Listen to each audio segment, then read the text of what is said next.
Bonjour à toutes et à tous. Aujourd'hui, nous allons faire la démonstration de la réalisation de la pâte brisée. Nous allons réaliser notre première étape, peser tous les ingrédients cités précédemment.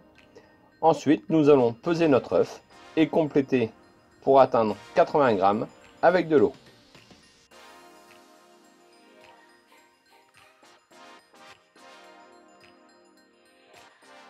Donc maintenant, nous allons commencer la deuxième étape de notre préparation, la préparation de la pâte.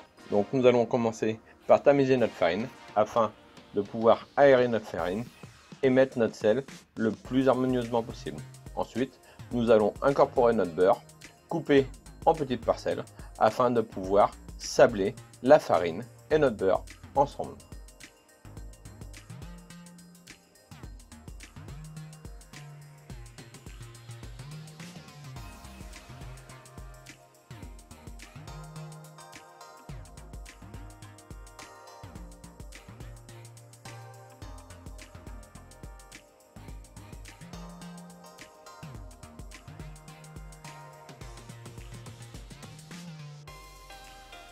Donc une fois le sablage fini, quand nous ne voyons plus de gros morceaux de beurre apparents, nous allons rassembler notre farine et nous allons passer donc à incorporer notre œuf et notre eau. Donc pour cela, nous allons faire un puits. Nous allons verser l'eau et notre œuf au milieu et nous allons bien sûr mélanger nos deux liquides, l'œuf et l'eau, et nous allons pouvoir pétrir notre pâte.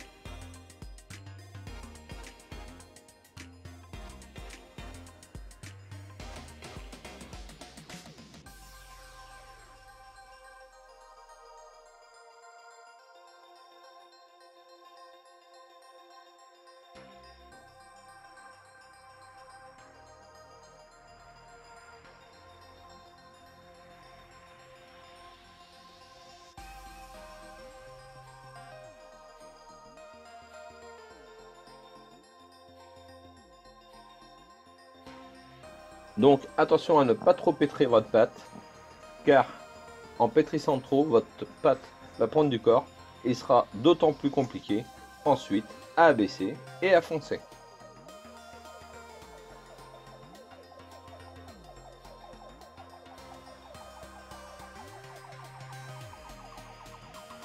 Donc maintenant nous allons passer au fraisage de notre pâte. Donc c'est-à-dire nous allons écraser notre pâte sur notre plan de travail à l'aide de notre paume de main. Donc tout ça en allant par parcelle de pâte, en ramenant la totalité de notre pâte de l'autre côté de notre plan de travail. Donc cela va nous permettre de faire une pâte relativement homogène, mais également de finir d'écraser les morceaux de beurre qui ne sont pas bien assimilés dans notre pâte.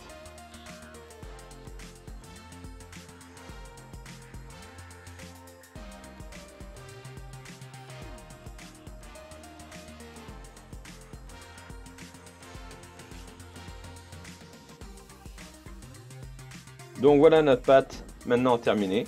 Nous allons maintenant, dans notre dernière étape, former un pâton et ensuite filmer au contact pour éviter à notre pâte de croûter et mettre à reposer en chambre froide ou au frigo chez vous afin que votre pâte perde de l'élasticité.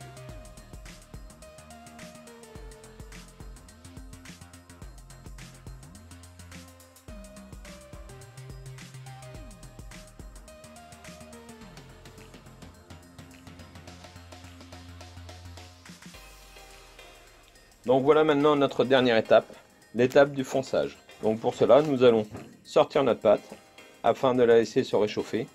Et ensuite, nous allons fleurer notre plan de travail ainsi que notre pâton afin de pouvoir abaisser notre pâton de pâte brisée sans qu'il adhère ni à notre plan de travail ni à notre rouleau à pâtisserie.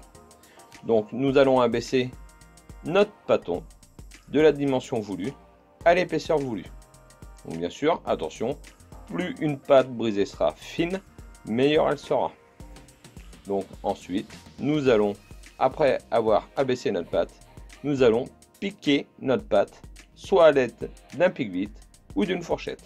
Cela permettra à notre pâte de ne pas gonfler à la cuisson.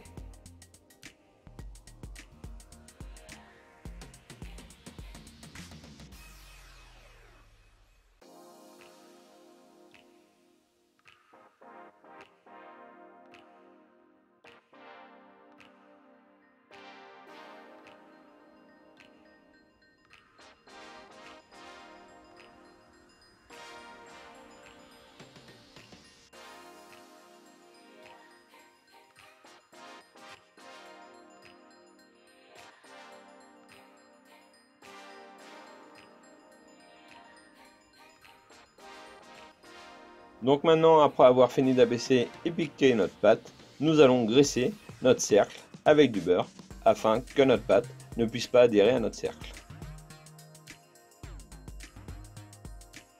Donc maintenant, voici l'étape du fonçage. Donc nous allons mettre notre pâte piquée contre notre plan de travail afin de pouvoir foncer notre cercle. Donc pour foncer notre cercle, nous allons prendre notre cercle du bout des doigts, le lever légèrement et pousser notre pâte à l'aide de notre pouce à l'intérieur du moule. Donc, quand nous allons reposer notre cercle sur notre plan de travail, l'angle de notre tarte va se dessiner automatiquement, comme vous pouvez le voir sur la vidéo. Donc nous allons faire ça tout le tour sur l'ensemble de notre cercle.